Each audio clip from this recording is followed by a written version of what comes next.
I've always said just that, clearly, precisely, and openly. It's not my fault if you couldn't hear. You could, of course. You didn't want to, which was safer than deafness for me. I said I intended to rule, like all my spiritual predecessors. But I'm luckier than they were. I inherited the fruit of their efforts, and I shall be the one who will see the great dream made real. I see it all. I didn't expect to like it. Enjoyment is not my destiny. I shall find such satisfaction as my capacity permits. If you learn how to rule a single man's soul, you can get the rest of mankind. It's the soul, not whips or swords or fires or guns. That's why the Caesars, the Attilas, the Napoleons were fools and did not last. We will. The soul is that which can't be ruled, it must be broken. Drive a wedge in, get your fingers on it, and the man is yours. You won't need a whip. He will bring it to you and ask to be whipped. Set him in reverse. His own mechanism will do your work for you. Use him against himself. Want to know how it's done? See if I ever lied to you. See if you have not heard all this for years, but did not want to hear, and the fault is yours, not mine. There are many ways. Here is one.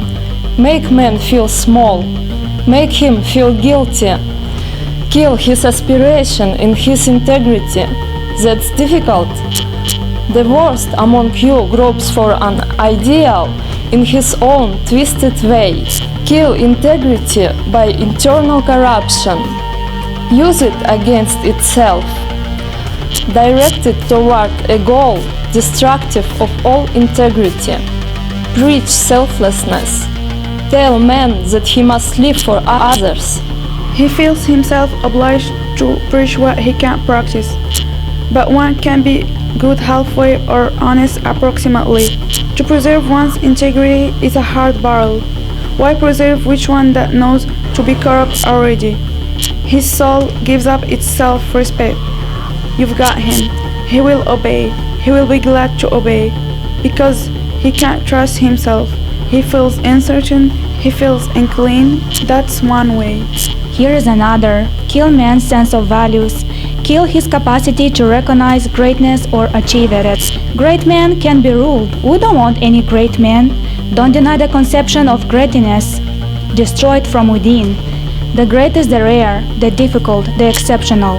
Set up standards of achievement open to all, to the least, to the most inept, and you stop all impetus to effort in all men. Great or small, you stop all incentive to improvement, to excellence, to perfection. Don't set out to raise or shrine. You'll frighten men. Enshrine mediocrity and the shrines are raised. Then there is another way. Keep by laughter. Laughter is an instrument of human joy. Learn to use it as a weapon of destruction. Turn it into a sneer. It's simple. Tell them to laugh at everything. Tell them that a sense of humor is an unlimited virtue. Don't let anything remain sacred in a man's soul, and his soul won't be sacred to him. Kill reverence and you have killed the hero in man. He'll obey and he'll set no limits to his obedience. Anything goes, nothing is too serious. Here's another way. This is most important. Don't allow man to be happy. Happiness is self-contained and self-sufficient. Happy men have no time and no use for you. Happy men are free men. So, kill their joy in living. Take away from them whatever is dear or important to them. Never let them have what they want. Make them feel that the mere fact of personal desire is evil. Bring them to a state where saying "I want" is no longer a natural right by a shameful admission. Haven't you been able to catch their theme song? Give up, give up, give up. Look at the moral atmosphere of today. Everything enjoyable, from cigarettes to sex, to ambition, to the profit motive, is considered depraved or sinful, just to prove that a thing makes men happy, and you've damned it. That's how far we've come. We've tied happiness to guilt, and we've got mankind by the throat. Throw your firstborn into a sacrificial furnace, lie on a bed of nails, go into the desert to mortify the flesh. Don't dance, don't go to the movies on Sunday, don't try to get rich, don't smoke, don't drink. It's all the same line, the gray line. Fool thinks that taboos of this nature are just nonsense. Something left over, old-fashioned, but there's always a purpose in nonsense. Don't bother to examine a folly. Ask yourself only what it accomplishes. Every system of ethics that preached sacrifice grew into a world power and ruled millions of men. Of course, you must dress it up. You must tell people that they'll achieve a superior kind of happiness by giving up everything that makes them happy. You don't have to be too clear about it. Use big vague words. Universal harmony, eternal spirit, divine purpose, nirvana, paradise, racial supremacy, the dictatorship of the proletariat, internal corruption. That's the oldest one of all. The farce has been going on for centuries, and men still fall for it. Yet, the test shall be so simple.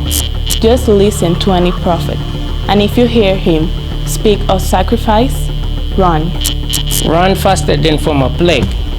It stands to reason that where there is sacrifice, there is someone collecting sacrificial offerings.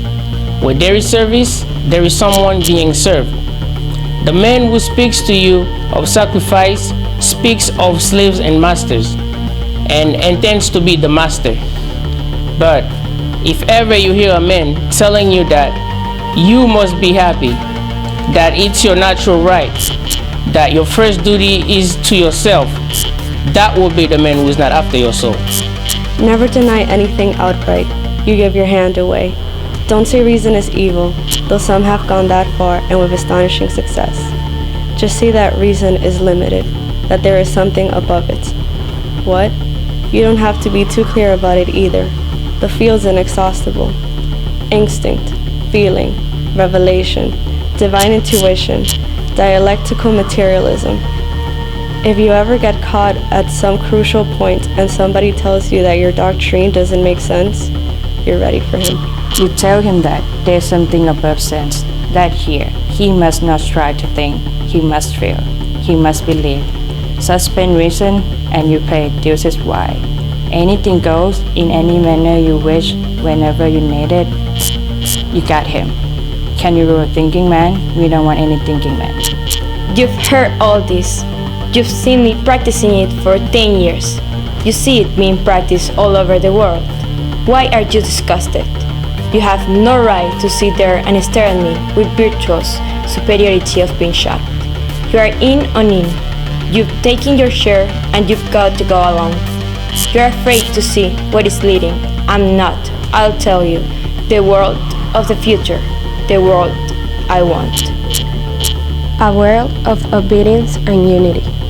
A world where the thought of each man would not be his own, but an attempt to guess the thought in the brain of his neighbor, who have no thought of his own, but an attempt to guess the thought of his next neighbor, who have no thought, and so around the globe. Since all must agree with all, a world where no man will hold a desire for himself, but will direct all his efforts to satisfy the desires of his neighbor, who have no desires except to satisfy the desires of his next neighbor, who have no desires, and so around the globe. Since all must serve all, a world in which a man will not work for so innocent an incentive as money, but for the headless monster, prestige, the approval of his fellows, their good opinion, the opinion of men who will be allowed to hold no opinion. An octopus, all tentacles and no brain. Judgment, not judgment, but public polls. An average drawn upon zeros, since no individuality will be permitted. A world with its motor cut off and a single heart pumped by hand. My hand, in the hands of a very few of other men like me. Those who know what makes you tick, you great wonderful average. You who have not risen in theory. When we called you the average, the little, the common, you who have liked and accepted those names, you'll sit enthroned and enshrined.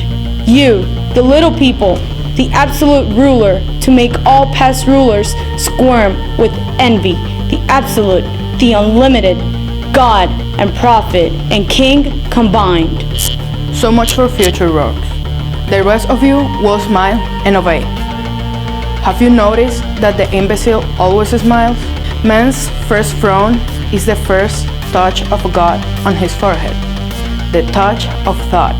But we'll have neither God nor thought, only voting by smiles. Automatic levers, all saying yes. Now, if you were a little more intelligent, like your ex-wife, for instance, you'd ask, what of us, the rulers? What of me? And I'd say, And I would say, yes, you're right. I'll achieve no more than you will. I'll have no purpose save to keep you contented, to lie, to flatter you, to praise you, to inflate your vanity, to make speeches about the people and the common good. I'm the most selfless man you've ever known. I have less independence than you, whom I just forced to sell your soul. You've used the people, at least for the sake of what you could get from them, for yourself. I want nothing for myself. I use people for the sake of what I can do to them. It is my only function and satisfaction. I have no private purpose. I want power. I want my world of the future. Let us sacrifice and not profit.